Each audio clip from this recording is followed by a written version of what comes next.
Greetings, degenerates. Welcome back to Cathedral. St. Michael here, and today's sermon is on what the heck is going on with Tucker Carlson and Islam. Now, I'm not saying he's, suddenly becoming a Muslim or really pro-Islam, but it's just kind of weird, right?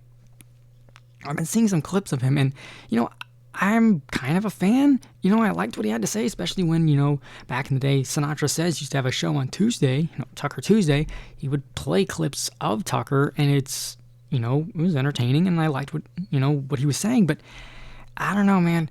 I've been seeing some shit, and it's really interesting, especially when he's talking about, if you go to Abu Dhabi, it's so much better because, they don't have a rape, their, rape rate is 0, and it's like, my first reaction was, dude, come on.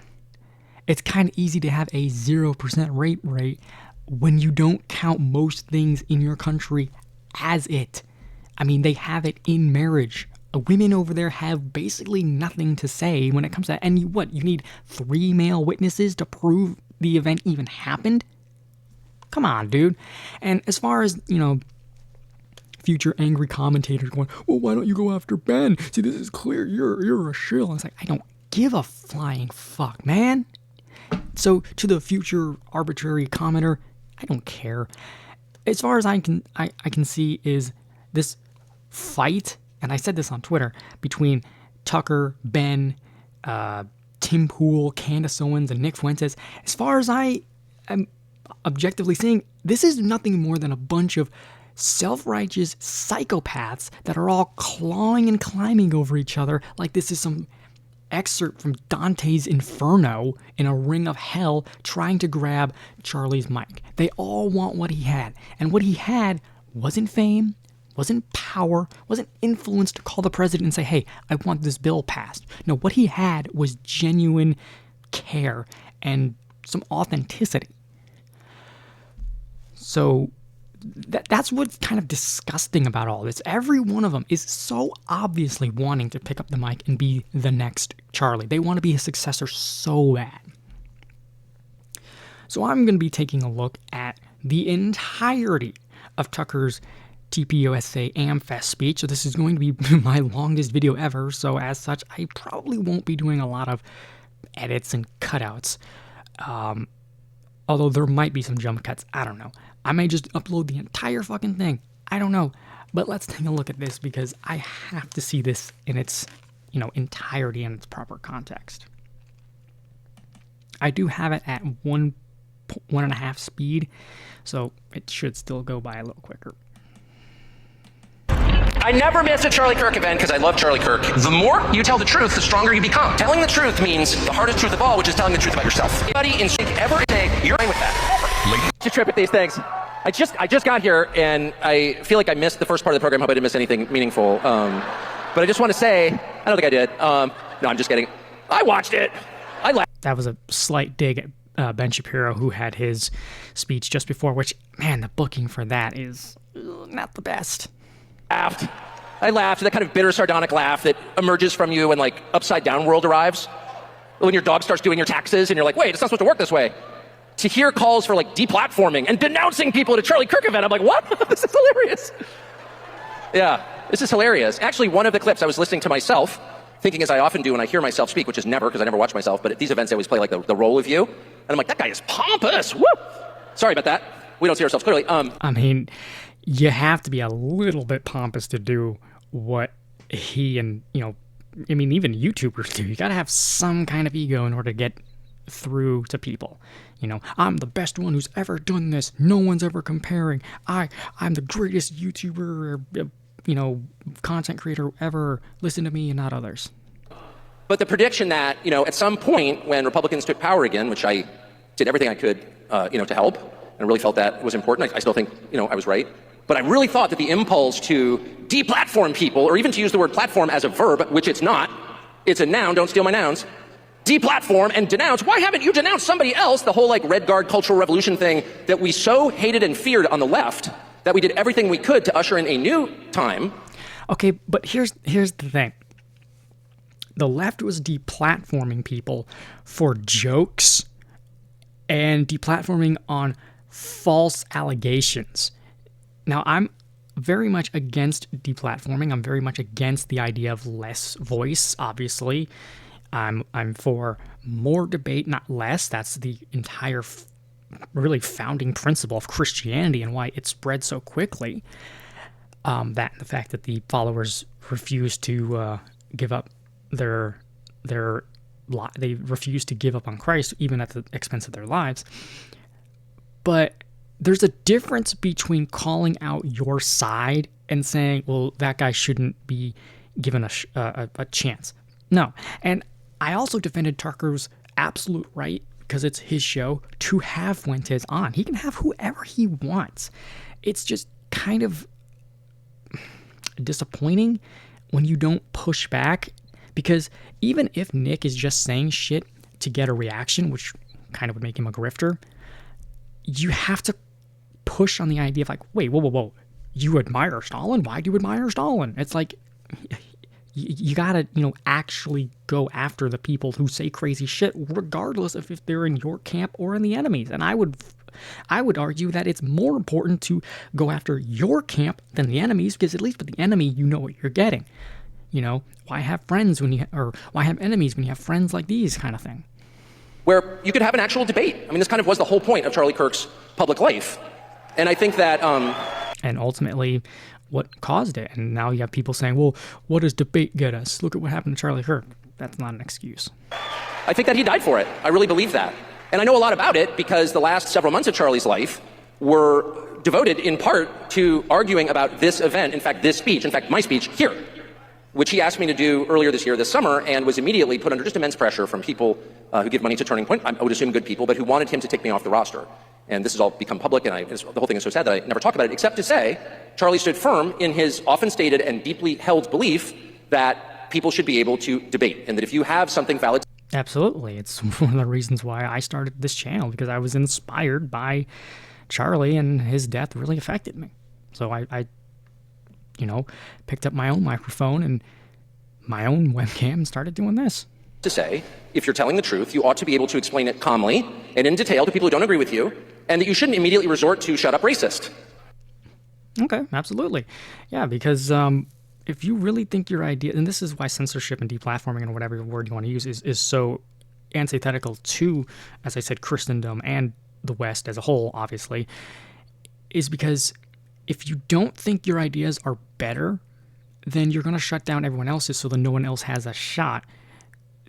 But if you really think your ideas are better, like capitalism or Christianity or whatever it may be, even if it's communism, even if it's, outright, a dictatorial communist regime, if you really think your idea is better, you have to prove it with words.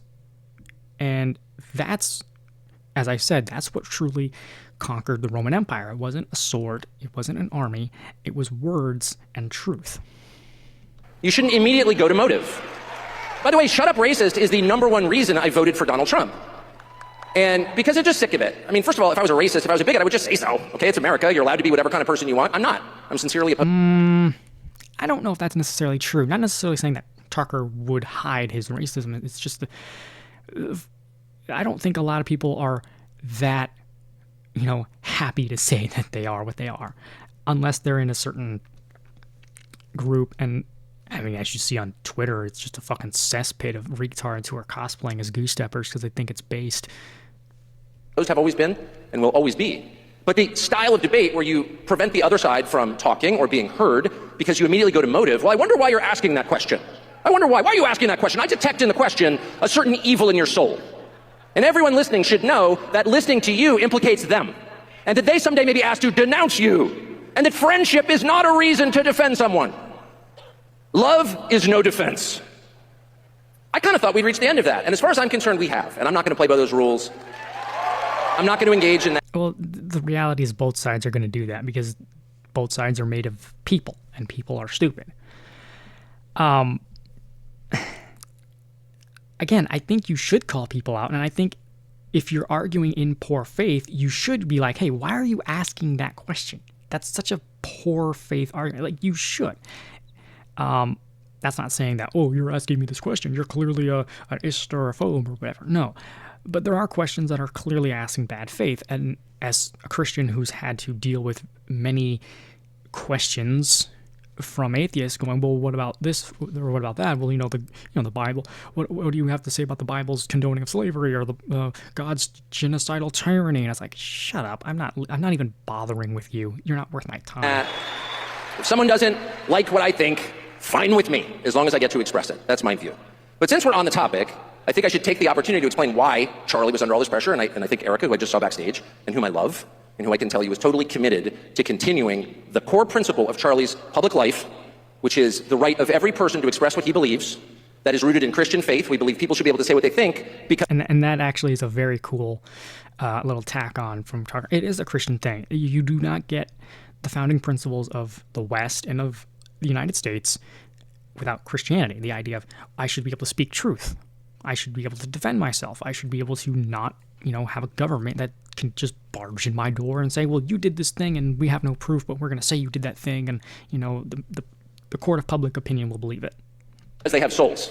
They're human beings, created by God. They are not slaves. They are not animals. They are not objects. You cannot tell another human being to shut up, even shut up racist, because you don't own him. He is an independent, autonomous person created by God as an individual. Okay, so that's where that belief comes from. That's where free speech comes from.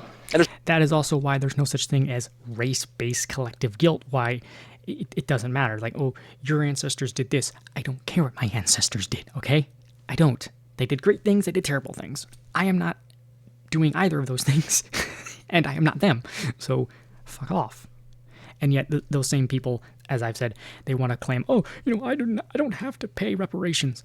And yet, you want to bitch and complain about, it's funny, all those, Jews that run everything. And it's like, you're just doing the same thing. And that's kind of why I'm doing this for Tucker. And it's like, both sides are going to do this because both sides are made of groups of retarded people. No accident, this is the only country in the world that protects it because our founding documents were informed, as you just heard so nicely expressed by Michael Knowles, my friend, by people who self-consciously incorporated Christian precepts into their structure of government. So Charlie was committed to that, but the people around him were like, you can't because it's not that Carlson's wrong. My only point was I don't want a land war with Iran. I got over my skis and said I didn't want another regime change war with Iran. Yeah, that didn't actually work out for you, did it? Because we didn't go to war with Iran, and Tucker, I think he redacted or at least came out and said he was wrong about what he had been saying. I may be wrong on that. But he was wrong. We didn't do anything. It didn't lead to war. And all those people like Tucker, like Candace, were wrong when saying, well, Trump's going to lead us into another war for Israel. We're going to go to war with Iran for Israel and blah, blah, blah. More blood for it. Like, it didn't happen. In fact, we were all supposed to be dead from nuclear fallout months ago anyway. So rather than explain why we should have a regime change war with Iran, which I'd be happy to listen to, he's an anti-Semite. He's an anti-Semite. Which I said, well, obviously that's not true. And Charlie said, I know. And then it just didn't stop. So I continued to say, I'm not an anti-Semite. We don't care what you say, you're lying, you are. So let me just affirm one final time, not only am I not an anti-Semite, and would say so if I was, I'm not an anti-Semite for a very specific reason. Not because it's unpopular, or my donors don't like it. I don't have any donors. Being an anti-Semite actually isn't as unpopular nowadays as you might think. A lot of people are kind of happy to be.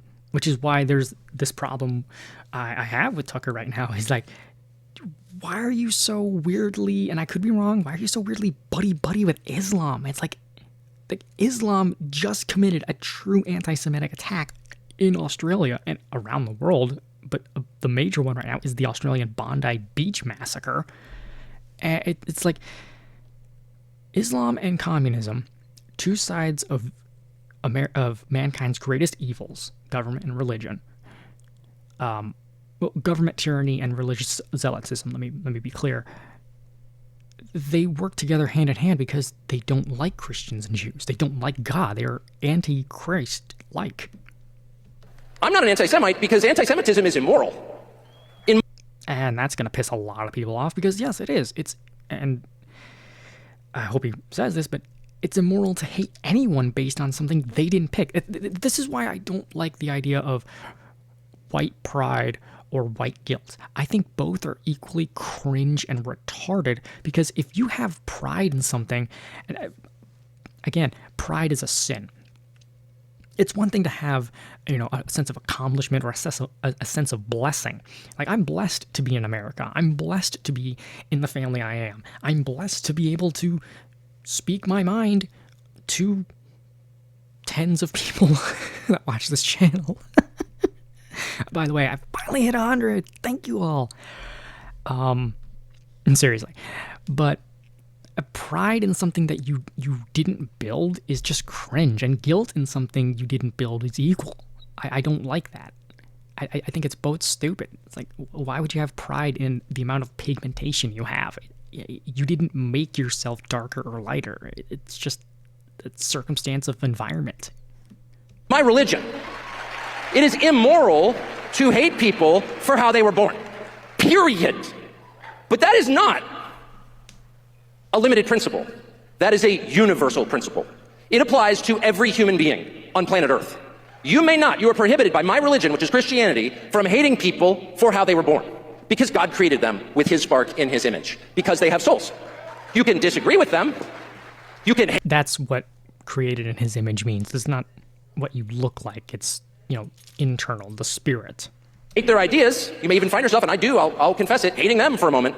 But you can't hate everyone who's like them. You can't punish people for crimes they didn't commit. That's the basis of our justice system. That's the basis of Christian ethics. That's why we have what are called human rights. They apply to every human, not just your group, not just my group, but every group, every human, because we don't consider people in terms of the groups to which they belong. We consider them as individuals the way that God created them. 100%, absolutely. So anti-Semitism is not just naughty, it's immoral. And it is precisely as immoral as hating any other group. And by the way, that is not the same as being Islamophobic. I absolutely hate Islam. Now, hating Muslims is a different thing, because that's individual people. And yes, I do make the distinction. I don't care. I don't hate Muslims. I don't hate Jews. I don't hate anyone. But hating Islam is not the same thing. Hating Islam is like hating communism, or hating capitalism, or hating feminism. It's hating an idea or hating an ideology. I absolutely hate Islam. I don't hate random Muslim people unless they're, acting on Islam, which is evil. And that would include other groups in the United States that are hated and have been under attack for decades. And that would include white men who did nothing to become white men. They were born that way. And just because you have a beef with a white man, let's just say Donald Trump, doesn't mean you get to punish all the rest of the white men in the country. And yet, our leaders, not just of our Congress, the executive branch under Biden, but of every major U.S. corporation, of every college in the country, probably except Hillsdale and 2 others, every single one, for more than 10 years, has engaged in a systematic effort to hurt white men because they are white men. And that is what is bringing the rise of people, like I said, who cosplay as motherfucking goose steppers, who think, and this goes into a conversation I just had today with people about the dating game. It's like, just because you hate or you feel down, look at people like Andrew Tate or Dan Blitz, whatever. These people are predators.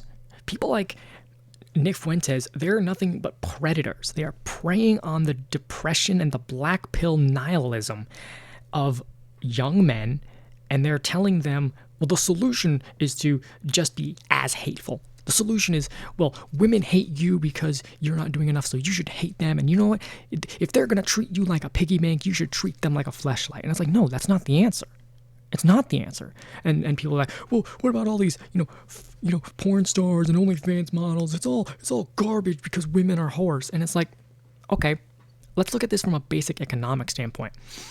If there's no demand, there's no supply. The reason why there's so many whores out there, and I know this is kind of off topic, I've been wanting to do a dating video for a long time now, so I'll just insert it here. The reason why there's so many whores is because men, weak men, I should say, males, not men, they couldn't get laid, so they tricked women into thinking that being a hoe is empowering. And they wanted the milk for free. life was better when titties were harder to see. It's just obvious. Life was better when women made men work for it. When they had to go out and create, invent, conquer. And if you're selling yourself for anything less than a committed marriage, you're cheapening yourself. I mean, so many women out there are selling themselves for less than a Big Mac in the 90s. But, yeah. Yep. That is racism that is precisely as bad as anti-Semitism, but it... Oh, that's right. What I was trying to say is these people are nothing more than snake oil salesmen. They're selling venom as an antidote. That's kind of where I was going. is much more widespread and has been so far much more damaging. And my point is, if you said nothing about that, or if you encouraged it by, say, cheering on BLM, which was an anti-white hate group, and said so, then you have... They were mostly made up of white people, which is so fucking ironic. And all the people that got money from BLM, they ran to white neighborhoods. No moral standing to lecture me about bias. Period. Because all bias is the same. You are not allowed to hate people based on their bloodline. Ooh, that's going to piss a lot of people off. It's true. It's ultimately why hating on Jews is just so retarded, because, I mean, their bloodline, for whatever it was, kind of led to us Gentiles even having a shot at talking to God. So, but everyone has bias. That's kind of unfortunate because everyone does. It's just how we are. Like, I have a bias towards, when it comes to, let's just say, the left versus the right. I don't like the left. I think they're pushing a lot of gross, disgusting evil. So someone on the right and someone on the left could say something, I'm probably going to listen more so to the person on the right because they're in my camp. Now, that's not necessarily a bad thing. It's not necessarily a good thing. It's just a thing. We do not believe in blood guilt. We reject blood guilt. That's why our justice system is just. That's why our religion is just. Every person has the possibility of... Yes, there is no blood guilt. That's entirely tied to Christianity because the only blood that needed to be shed was Jesus. It's the whole point. There's no such thing as bloodline anymore. In fact, the whole point of the bloodline in terms of why the Israelites or Hebrews or Jews, whatever you want to phrase it as, why they were the chosen people was because they were given the promise, and out of them, God will reveal himself to everyone else, so the Gentiles, which he did through Jesus. Transformation. Paul is wandering around, Saul of Tarsus is wandering around murdering Christians. Then he decides, well, I'll walk to Syria, and he's met on the road by Jesus, who changes him, and in one day he becomes the most energetic church planter and apostle of Christianity. In one day. He went from enemy to leader in one day. And that possibility exists for every human being. That's called redemption. That's what our Christian faith tells us. That's also what our eyes tell us. There are no permanent enemies. There cannot be. And I would extend this to even people who attack me from the stage.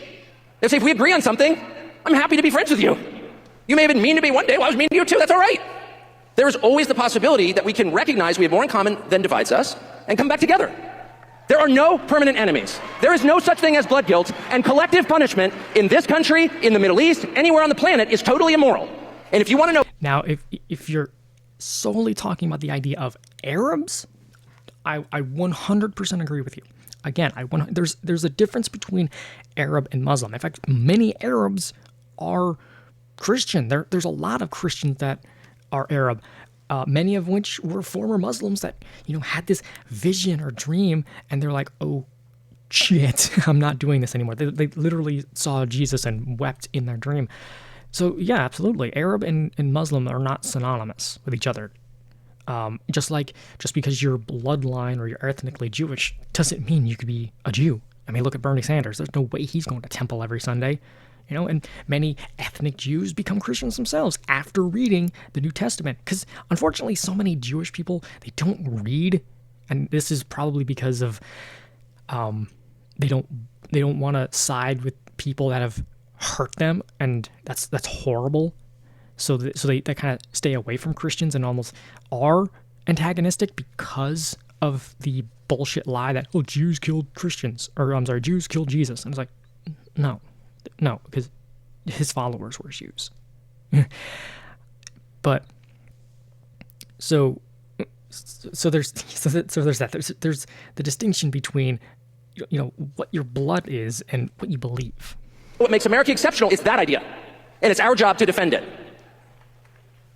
So I guess I would just say to the many organizations now, and particularly this applies to the Anti-Defamation League, which has cheered on anti-white hatred for decades. Yes.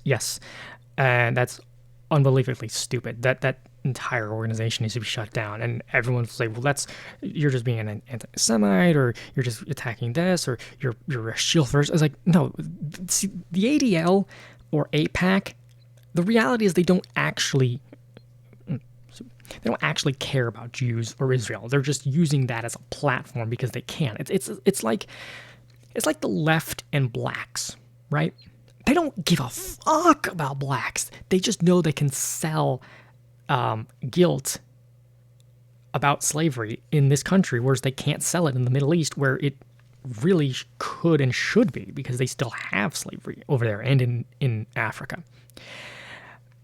But they can because white Christians feel bad that it happened. And obviously I feel bad that happened. Not to the point where I give a fuck or I'm guilty for it, but yeah, that's why. So these companies, these organizations, they don't really care about what you think they care about, because they're just using it as a platform for money. Has attacked anyone who said anything about it, which has been one of the most aggressive cheerleaders for hate against white men in the United States, now trying to lecture the rest of us about hate. I would say it's enough to point out the irony of that. Come to our side, which is the side of humanity, and oppose all hate against all people. Say out loud, hate against whites is every bit as bad as hate against Jews. It's a universal principle, or it's not a principle. It's just a preference. If it's not a universal principle, it's not a principle, it's just a preference. It's just identity politics. Yeah, that's right. That's why there is objective morality. If there's no such thing as objective morality, then it's just likes and dislikes, right? Murder has to be objectively immoral and objectively evil, or it's just, well, these people deserve it or those people deserve it. And then you get things like eugenics and sterilization and abortion and pretty much everything that the Germans and the Marxists push. You just get worship of Moloch at that point. And we've had enough of that. And that's the one thing that will destroy this country, certainly.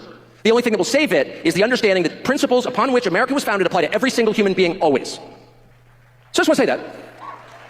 Well, yes, but that also doesn't mean they get to come here and just instantly get them as citizens. So, by way of saying that I'm not just situationally opposed to anti-Semitism, I'm actually opposed to anti-Semitism. And I hope that the ADL will join me. I'll send them money, by the way, if they come out against hate aimed at anyone and everyone. I hope they will. But let me just say something more broadly about where the conservative movement, whatever that is, the people who voted for Trump, the Trump coalition, and the supposed civil war going on within that group.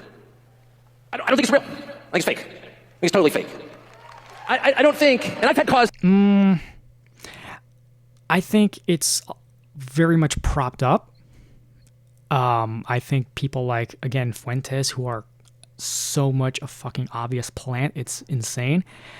I think those people are real, and I think people like Candace Owens are a detriment, and they're, a cancer to our system. And again, going back to Nick, is like, he pushed for people not to vote for Trump. So there is a sort of civil war. It just may not be as blatant and big as everyone's trying to make it out, because, the left, they want to make it seem like, oh, everyone's turning on Trump, everyone's turning on MAGA, they're running away, they're doing this, they're hating each other, they're eating each other. And it's like they're the side that's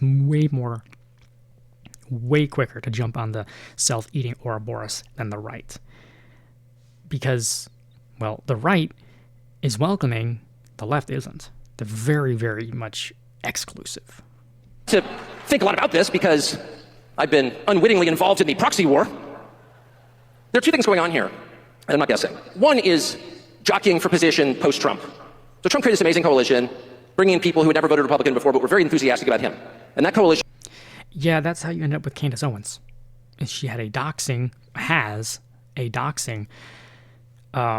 site. She became Red Pill Black, and she was given a platform by Ben Shapiro, by his company, because she was a black woman speaking in favor of Trump, in favor of Republicans. It was during that whole leaving the plantation era. And that's how you got people like that, how you got fake, bad apples and bad actors who are fake, who are a great example of why you don't give people who are former addicts or former porn stars or former gang members, whatever, you let them come to the pulpit, but you don't have them lead the church. And the retards let Candace lead the church when she should have been in the pew, quiet, listening.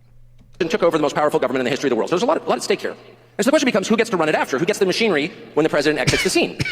And there are a lot of people in Washington, maybe even in this room, who aren't quite sure what they want, but they know they don't want J.D. Vance. Okay? And so the attack, and you heard it from the stage tonight. There's someone here who's a very bad man, and he's friends with J.D. Vance. Could be me. I'm sad about being used in a proxy war over politics in which I'm not involved in any level, I'm not an advisor to anybody. But I just think I should say that out loud, okay? There are people who are mad at J.D. Vance, and they're stirring up a lot of this in order to make sure he doesn't get the nomination. So this is true. So this raises the obvious question, which is, why are they mad at J.D. Vance? Yeah, and those most likely same people were doing that against Trump to get DeSantis involved. And look, I love DeSantis. He's been a great governor here in Florida. But everyone knew it was going to be, well, actually, it didn't end up being a rematch, but they were expecting a rematch between Biden and Trump. Everyone knew it. I'm not saying we shouldn't have voted for him, because then you'd have Kamala. But everyone was basically predestined to the idea that it was going to be Trump in 2024. We all knew it. Such a nice guy, which he is. They're mad at J.D. Vance because he is the one person, and things could change, of course, but right now, who really kind of buys the core idea of the Trump coalition. Now, what is that idea? Ladies and gentlemen, anyone know? Anyone know? America first. It's America first. It's really simple. Yeah, Vance is also the one that embraces memes, and he knows the culture, and he knows that pop culture matters. He's a little more of a reserved version of what Trump is. He's not as bombastic, but you don't always need that. And to try and be Trump, you're just going to look like an edgelord, or you're just going to look like a tryhard. It's best to just be yourself and not try to be Trump, because you're never going to be him. There's never going to be anyone like him. He's a one-on-one copy. Which I notice some people are pretty anxious to retire that phrase. Remember when they told us? That's a bigoted phrase. Really? It is.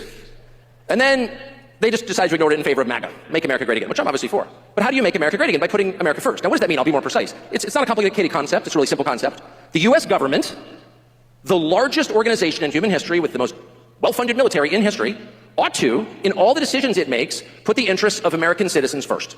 That's it. Oh, that's creepy. Sounds kind of fascist. You going to invade Poland now? No, just the opposite. In fact, the original America Firsters were kind of against wars, and the current ones are too. Actually, it just means what it sounds like. The government ought to serve the people who pay for it, who elected them, in whose name the business of government is conducted. That's all it means. Yeah, pretty much. I have nothing against that. Now, there are two things to know about this idea. The first is, almost everyone's for that. Like, what percentage, if you polled that idea in the supposedly fractious Trump coalition that's in the middle of a civil war, what percentage of people disagree with that? Well, a few. You know, people whose names you know. Well, that sounds like America only. No, it's not. Just America first, simple. But like probably 95% of Trump voters would be for that. And I bet you like probably 70% of people who didn't vote for Trump would be for that.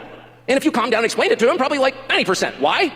Because it's self-evident, like most true things. And moreover, and think this through for a second, there is no other legitimate rationale for running our government. We have self-government. This is a democratic republic. It exists for our benefit. The documents are written that way. It's actually a constitutional republic, but... The point of the American Revolution was to make that point. And so if you're not operating the federal government on behalf of U.S. citizens, you're illegitimate. You actually have no right to rule. Period. And if you disagree, tell me what the other legitimate justification is. Oh, because my friends or people I agree with or in my, interest group or, no. The government must, this is non-negotiable, operate on behalf of American citizens. Well, yes, because the government is supposed to be an extension of the family unit, which is a self-governing system, same as the church. So, once you realize that that's the statement at the center of the debate, it all becomes pretty clear. Really clear, actually. It's not an ideological debate. There's nothing ideological about that. I've got all kinds of kooky ideological views. I love Knowles' list of all the views. I probably had most of them in my long and varied life. I have fewer now. I just kind of want to see a good faith effort to improve the country. That's it. And I'm ever aware that I'm not exactly sure the right way a lot of times. Are tariffs the best way to help the country? I don't know. I hope so. Not an expert. All I really care about is that the people in charge care. that they love the people they lead. That is the first and most important requirement of leadership. A father who loves his children may make mistakes, probably will, inevitably will. I did. But if he loves his kids, he'll do a pretty good job, and they'll be fine. Yeah, exactly. Just as I said, the fucking government is an extension of a family unit. That's why you need a father and a mother. You need both. You can't have one or the other. And I know a lot of people say, well, single fathers, they do better than single mothers. And it's like, okay, well, because the fact of the matter is, women will give a single father a shot. Men most likely won't. And that's because of biology.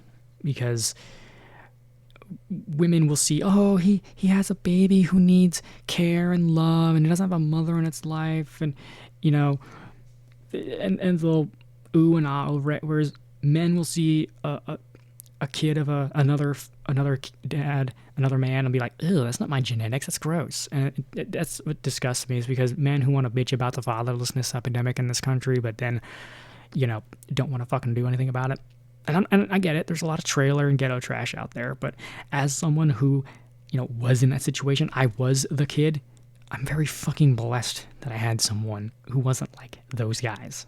An officer who loves his men, he can't control the battle, but they'll do better than the officer who doesn't. The president who truly loves his people will, over time, tend to make wiser decisions on their behalf. But the leaders who don't care at all, they'll destroy your country. And that is absolutely what we've had. That's, by the way, not noted as an effort to blackpill you, or an effort to discourage you or convince you have no agency or control. You have a lot of control. You just changed the government. Good. But if you want to know what the debate is going forward and what your job is going forward, it's holding your leaders to that very simple standard. Not on tariffs or any of these specific policy questions necessarily, but on their motive. Can you look me in the face and explain to me why the thing that you are doing, the money you're appropriating, can you tell me why that helps our country and our people? Tell me how. And if you're doing the whole shut up racist thing, then I have a right to question your motives, actually. Why can't you answer the question? Why can't you answer that question? Why do you have to imply that some college kid is like some kind of Hitlerite or something because he's asking about an event? Like, what? By the way, it is okay to ask questions. And I thought that was like the whole reason we were against the left. That was clearly a jab at Nick Fuentes, or really a defense of him. And it's like, sure, you could say, and I said this with my Candace video, and it's like, oh, they're just asking questions. They're just asking questions. Okay, but again, this is the problem I have with this idea, Tuck, is that and he's kind of trying to say this without actually saying it. It's like, but there's questions that are just in poor faith, okay? And this is just a product of how the human brain works. It's like when we don't have the answers, we'll fill them with things that fit the pieces for us. And most of the time, they're going to be batshit insane, but because they answer the question we have, we run with them. It's like, man, I don't know who killed Charlie Kirk. I wonder if it was Turning Point, or I wonder if it was the government, or I wonder if it was the Jews and Israel and Mossad. They're just putting things in that hole because it, for them, fits their unconscious, as Tucker said, bias. Like, there's nothing wrong with asking questions like, what happened? How did an event like Charlie's assassination, how is that allowed to happen? And you want the idea of something being crazy, and this conspiracies are so fun because they make it seem like you have secret knowledge of an event and no one else knows. Like, oh, you believe the narrative? Oh, I guess you think we landed on the moon too. I mean, I guess you believe that 6 million people ended up disappearing. And like, nah, that's all bullshit. It's like, that's just how it works. There are questions that are not made in good faith, and as asking Nick questions on his interview, it's like, again, Tuck, I get your response. It's like, well, it's my show. I don't have to push back on a question if I don't want to. And it's like, but dude, he said he admires Stalin. You're not going to do anything? Nothing? Not going to say, oh, wait, what? You're just going to brush it off and move on to something else? Come on, dude. They're not going to force you to get up there and make ritual denunciations because this isn't my religion, it's politics. By the way, your politics do not trump my love for other people. I remember my brother once said, I have one brother who's my best friend, and he once said something lunatic, as brothers do. And I remember all these reporters, one from the Washington Post, which used to be a newspaper in Washington, calling me and being like, will you denounce your brother? I said, son, If my brother went on a drug-related murder spree, I would not denounce him. What? Are you for drug-related murder sprees? No, I'm for my brother. And nothing will ever make me not for my brother. And I'd probably tell him no more drug-related murder sprees for you. I'm not for that. I'm not for a lot of things, actually. But I will never, ever denounce people I love to satisfy the mob. Right? I mean, it's crazy. So as you think through, like, what should this movement be, and what side should you take on the conservative civil war? You already know the answer. You're on the side of America first. And if they can't tell you why it's America first, you just won the argument, because they don't have one. Shut up, Nazi is no different from shut up, racist. It's a little more... No, he's absolutely right. Because, well, in more ways than one, they're the same thing. Annoying, actually. And I would just say this, too, because the passion is real, the anger is real. I feel it sometimes. I try not to get involved, but somehow I keep involving myself. And I try not to read the internet because I don't feel like it's good for my soul. But, you know, more addictive than cigarettes. I quit cigarettes, not Twitter. I think I'm going back to cigarettes and giving up Twitter. Whatever, I don't want to burden you. Not kidding, actually. But anyway, the point is, you need to remember, if you're a Christian, and I think there are a lot of them in this room, that Jesus makes demands on you and holds standards for you that are very different from those, as my friend, close friend, Russell Brand so beautifully explained, they're very different from those of the world, which really is controlled by Satan. It's hard even to say that because it's so dark, but it's also so true. So don't be surprised. When Jesus sends out the disciples, like one of my favorite passages in the Whole New Testament, when Jesus in Matthew 10 sends the disciples out, he's just picked them like 10 minutes before. He's like, all right, I want you guys, road trip, no money, no clothes, no staff, and by the way, you're going to get flogged, you're going to get beaten with whips and arrested. I'm sure they're all thinking like, what? I thought we were the winners here. And when that happens, like, don't worry about what you're going to say, the Holy Spirit will speak for you. And I'm like, I just can't get over the blasé way in which he just tells them the world is going to try and kill you, which by the way it did. I think all of them end up getting killed.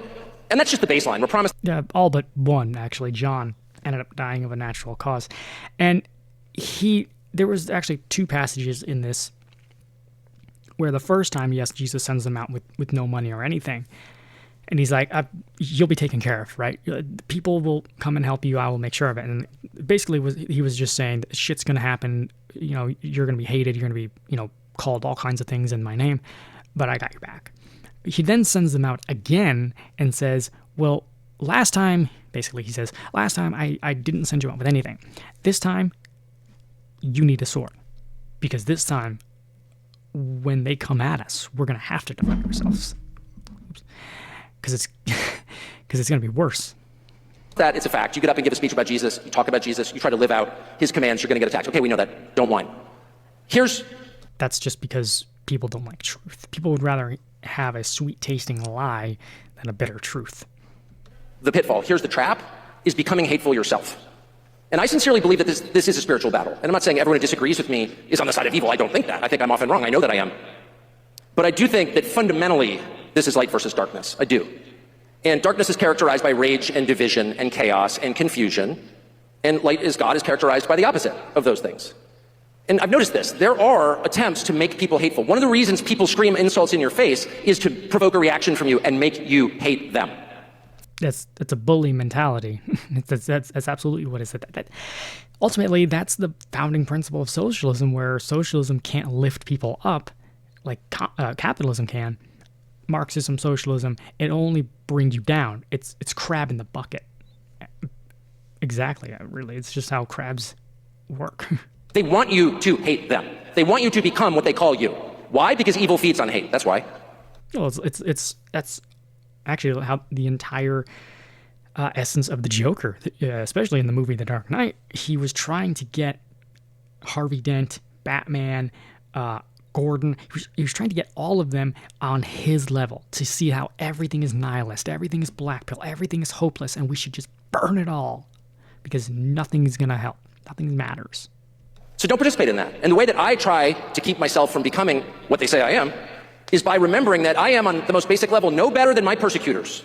I am no better than my persecutors. And that's why I'm commanded to pray for them, because we've all fallen short of Jesus, period.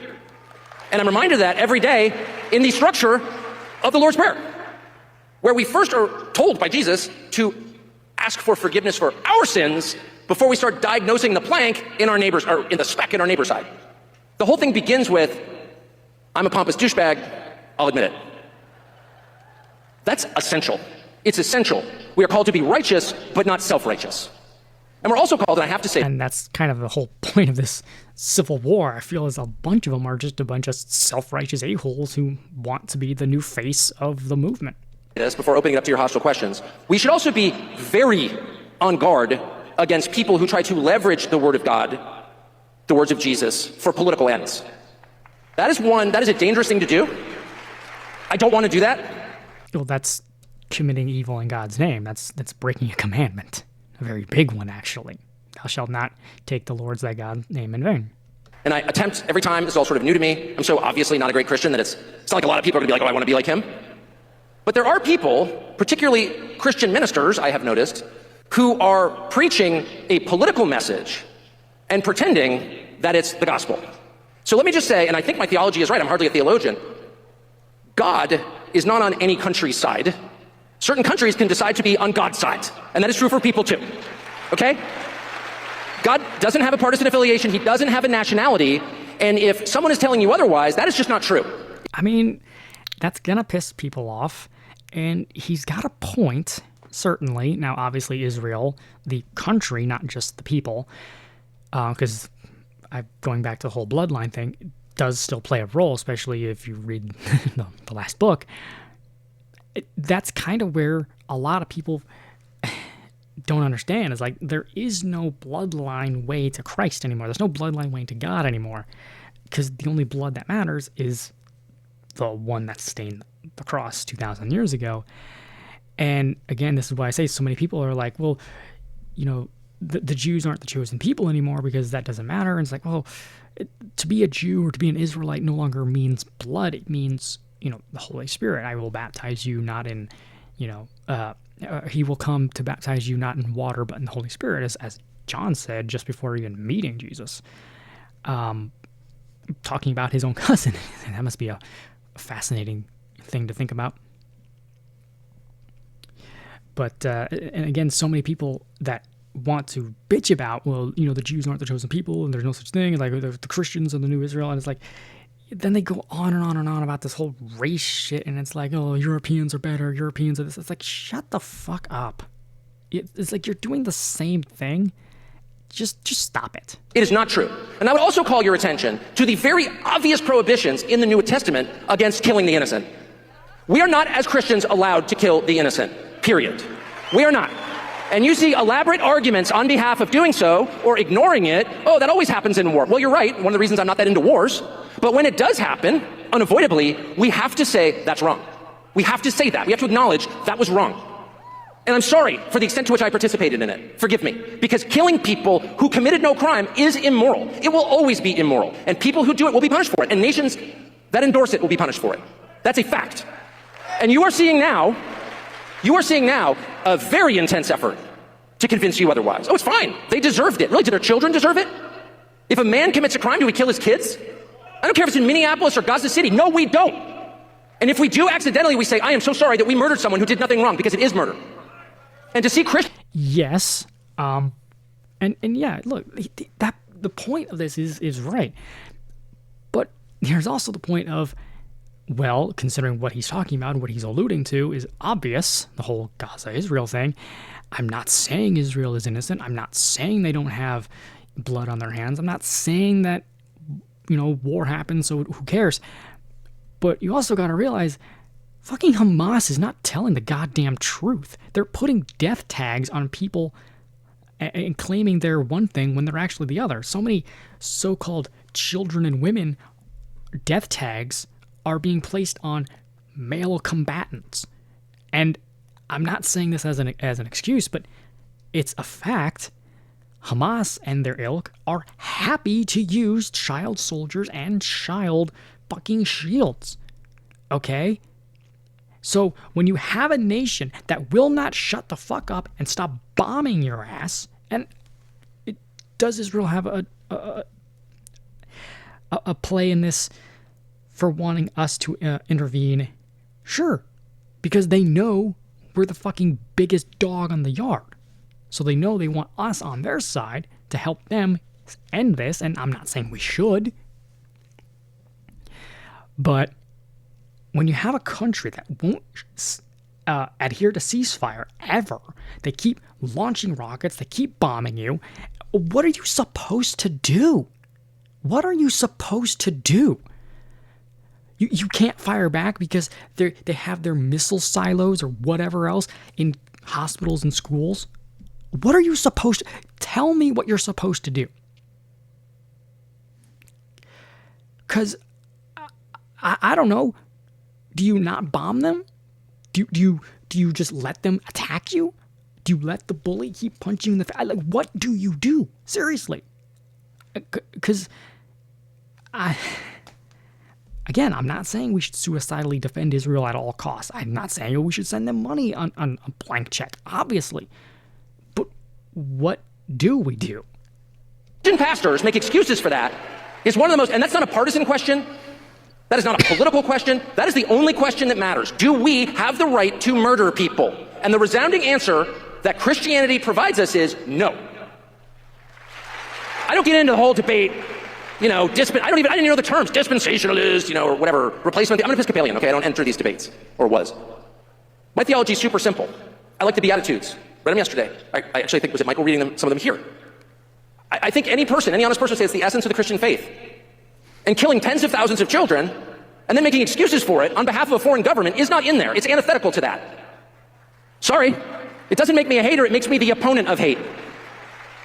So now that I've alienated most of the crowd with my staunch position against violence, and power worship and money worship, which are also prohibited, and we should also keep that in mind, and in all of us is the desire to suck up to power and accumulate money we don't need. We're not allowed to.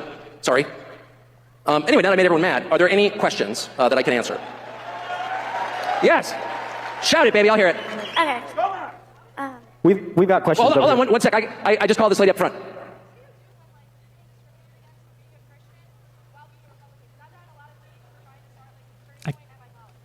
So the question was, what do you do if you're a conservative Republican and I assume other Republicans don't want you because you're an avowed Christian? Well, first you sit back and you think, how rotten has this whole thing become? If you can't say you're a Christian in a conservative group, if you can't say I'm uncomfortable with dudes marrying each other, or whatever, abortion, or the things that are prohibited by our religion, if you can't say that in a conservative group, it's not a conservative group. It's something else. Yeah. My name is Madison, and I'm 12 years old. When I'm older, I want to be a politician. I'm a Christian, and I was just wondering what are the steps I should take to... I'm so sorry. I can't hear a word you're saying. I hear two of you at least. Okay. My name is Madison, and I'm 12 years old. I want to be a politician, and I was wondering what are the steps I should take to pursue that career. Thank you so much. I heard that you're 12 years old, and so thank you for asking that question. I think you said, I want to be a politician. What steps should I take? Yeah. Perfect. Well, prayer would be the first one. Does God really want that for you? You seem so nice. Sorry, just kidding.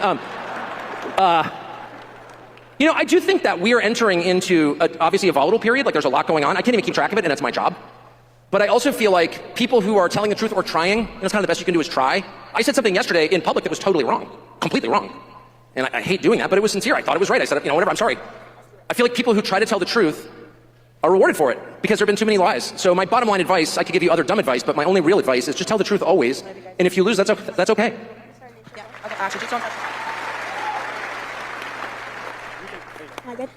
Hi, Mr. Carlson. I am Bo. And my name is Annabelle. And we were wondering what you and your wife... Well, you were wondering what I do where? What you and your wife do to strengthen your faith. Oh, what I do to strengthen my faith? I'm always embarrassed to talk about my faith because it's so not impressive, but honestly, the main thing I do is I read the Bible every day, which I really enjoy.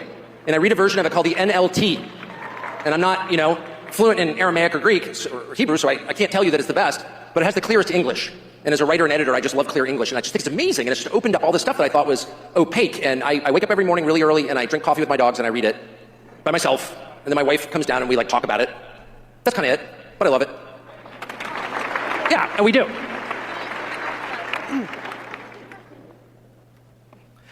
Is the American Israel Public Affairs Committee, commonly known as AIPAC, is them being in America and not registered with FARA like all other lobbying groups in America, is that America first? Is it America first for senators, Congress, and even our president to take money from AIPAC?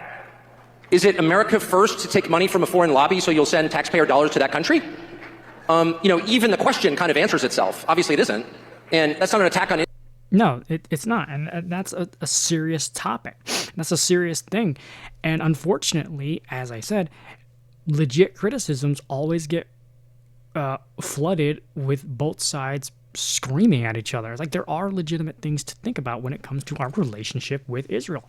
But it's like, they're not the only one. We need to rethink our relationship with, all those countries that Trump just said you're not coming from.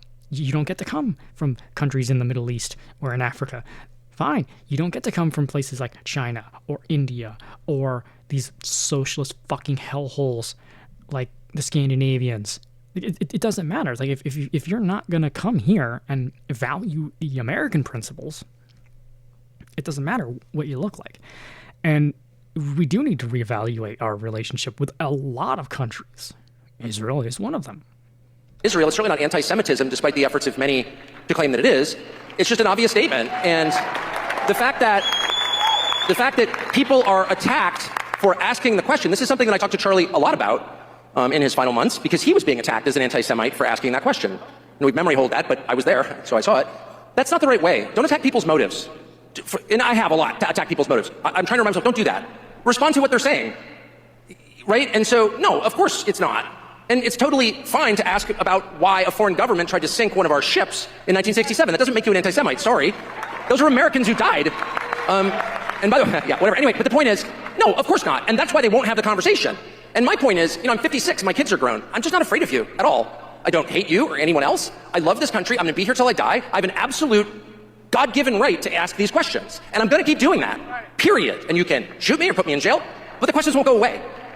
So no, of course. If they're true, they won't. That's why Christianity has withstood 2,000 years of persecution from all sides, mostly government, and many internal, actually. But you have to ask the questions in good faith. Just asking questions is not a fucking excuse. Well, I'm just asking questions. Why did this happen? I'm just asking questions. Did we really land on the moon? It's like, shut the fuck. There are people you're just supposed to ignore, Tuck. And there are times when you can give all these swine pearls, they're just gonna stomp on it. You'll walk away. And as the final credits in every video I make, if you cannot let them see scripture, truth, if you cannot enlighten them, you have every right to mock them and walk away because they're ridiculous. And that's not hate. That's not being mean. It's just calling demons out by their name. Demons don't like mockery. They don't like being named. They don't like being called narcissist or hypocrite or any of those things.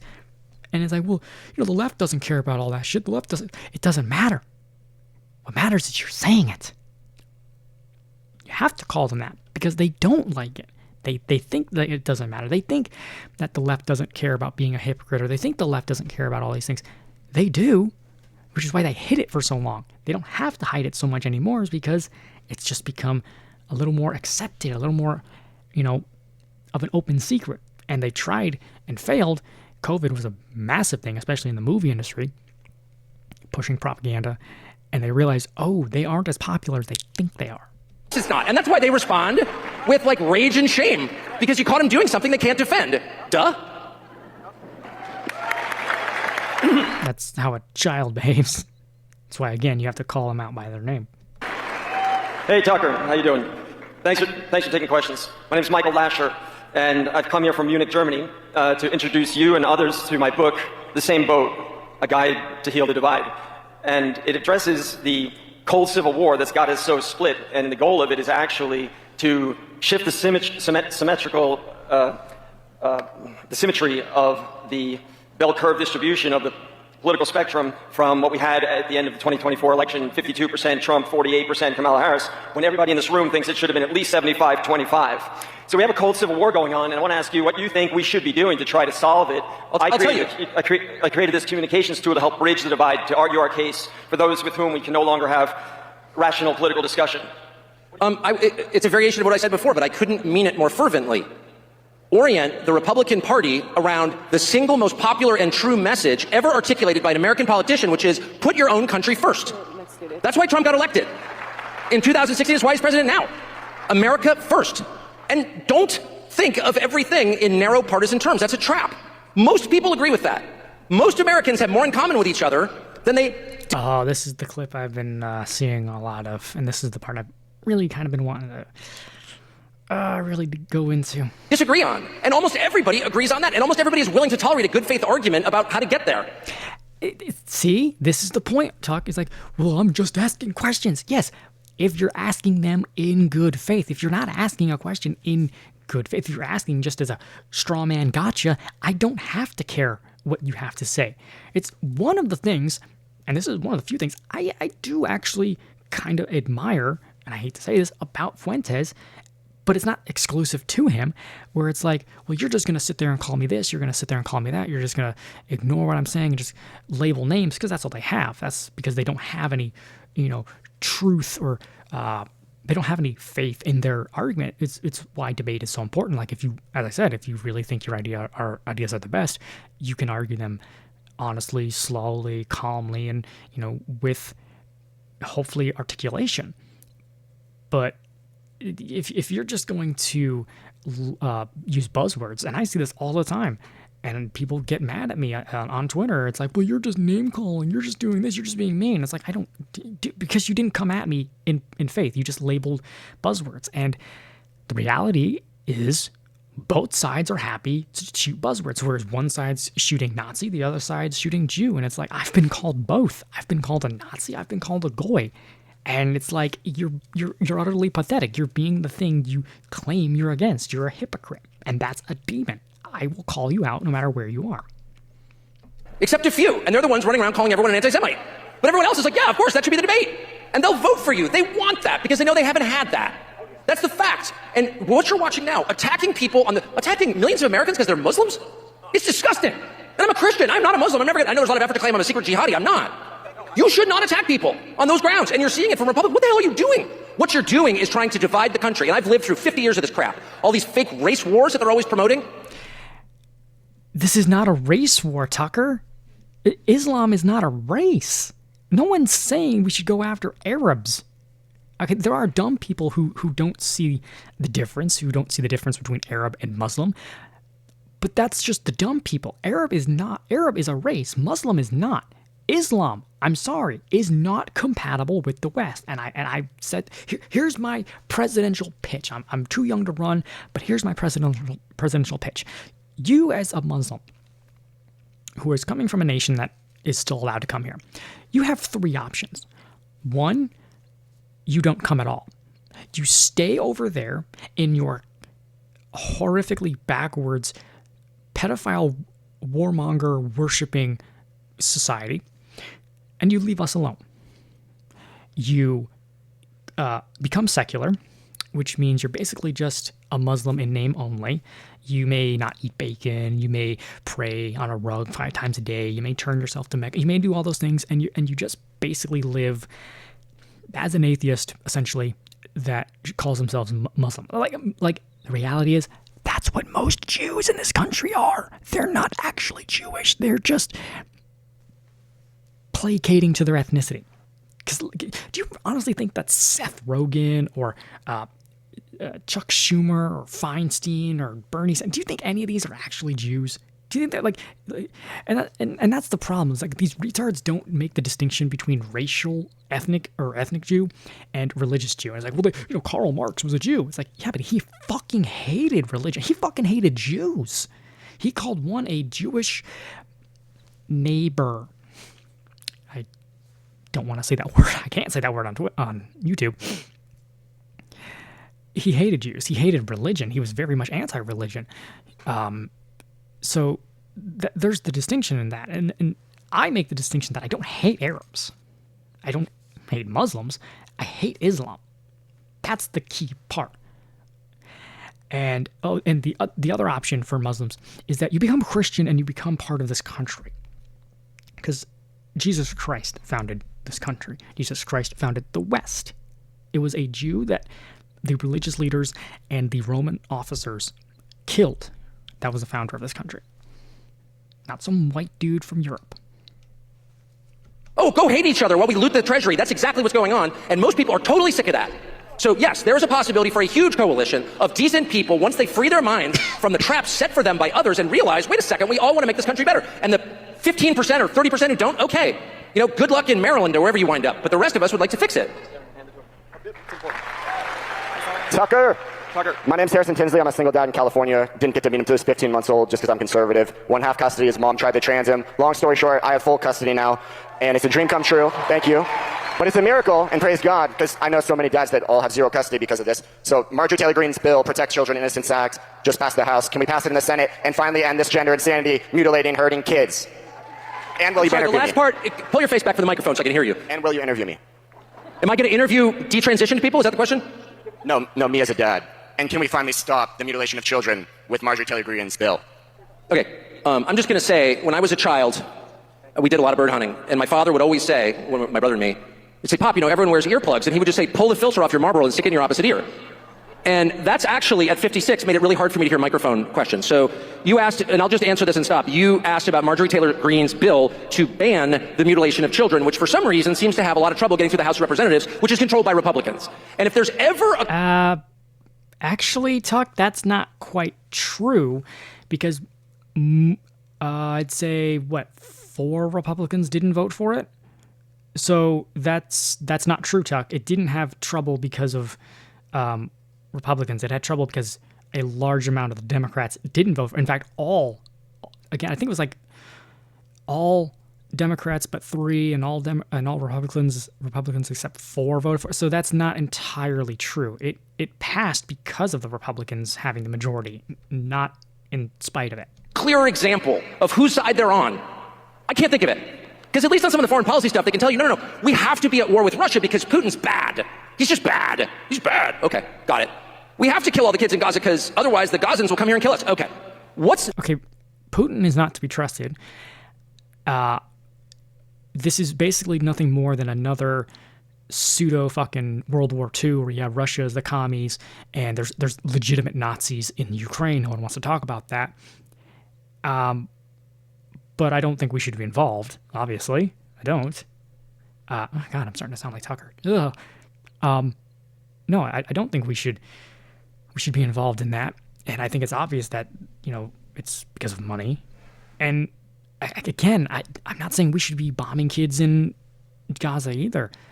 I don't know what to do. It's like the reality is, if we were to pull our money from the Middle East, Israel would wipe the floor with them.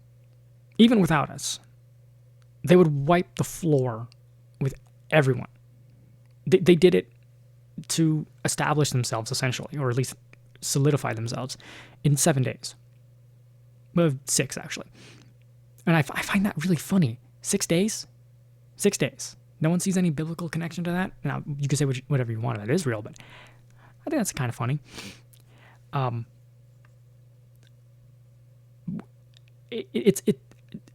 Middle East is essentially one long, I hate the bloodline thing, but it's one long bloodline battle between 2 siblings who I don't think even really knew each other.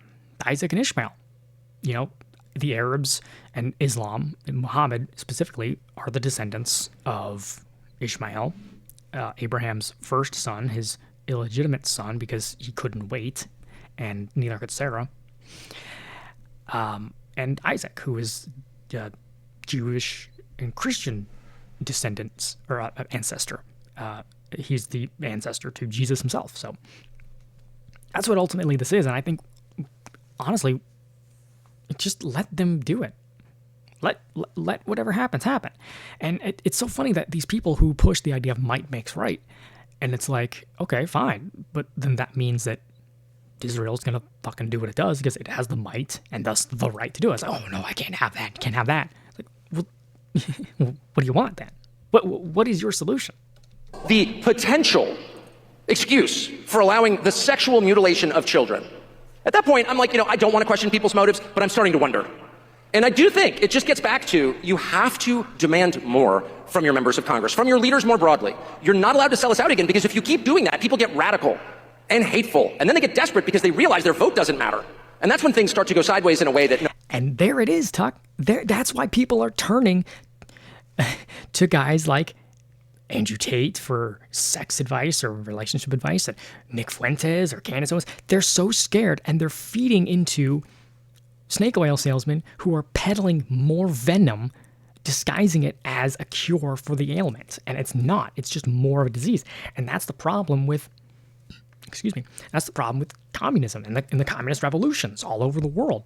They sell you the idea that your life sucks because of these people. You should hate these people, and listen to me, and I'll let you hate them back because it's justification. You're justified in hating them because they hate you, and we should all just hate each other and war with each other, kill each other, and the monarchy or whatever system is holding you down. So we should create a new system, a completely different system.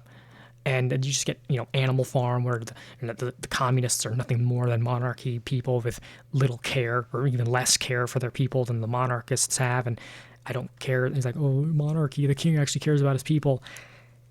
No, he really doesn't. He has no real... people in power who love keeping their power have no care for... They have no incentive to care for the people. That's why we have the Second Amendment. It's like, oh, I have to care what you say because if I don't, you have the right to take me out. You have the right to step in and do something. So that's kind of the whole problem we have here, Tuck, with politics, with dating, with everything. Nobody wants. So yeah, if you can't even ban the castration of children, I hope there is a list, and I've been traveling today, but I hope on the internet there's a list of everyone who voted against that effort, and I hope that they are punished for it. I mean, they will be ultimately, but I hope they're punished in this life. Anyway, thank you very much. Okay. So that was this Tuck's speech. Ultimately, I came into doing this as just to see what he said. I wasn't trying to hate on him or praise him. I wasn't really on either side of that. I did call him out on a few things, and there were things I agree with, but I vehemently disagree with the whole Sharia law thing and his weird buddy. I don't want to call it buddy, but his weird fascination with Islam. It's like, oh, they have such strong societies because of Sharia law because they don't hate themselves. Yeah, because they don't have a reason to hate them, Tuck. Their religion doesn't tell them that they did anything wrong. They don't have guilt for slavery. They don't have any guilt for wars or murder because they are completely and utterly justified thanks to Muhammad's words in what they did. They don't have guilt, whereas we, white people or Christians, unfortunately, we do because we are told that what happened was horrifically brutal and wrong. That's the reason their society is the way it is. And their society isn't good. It's horrible.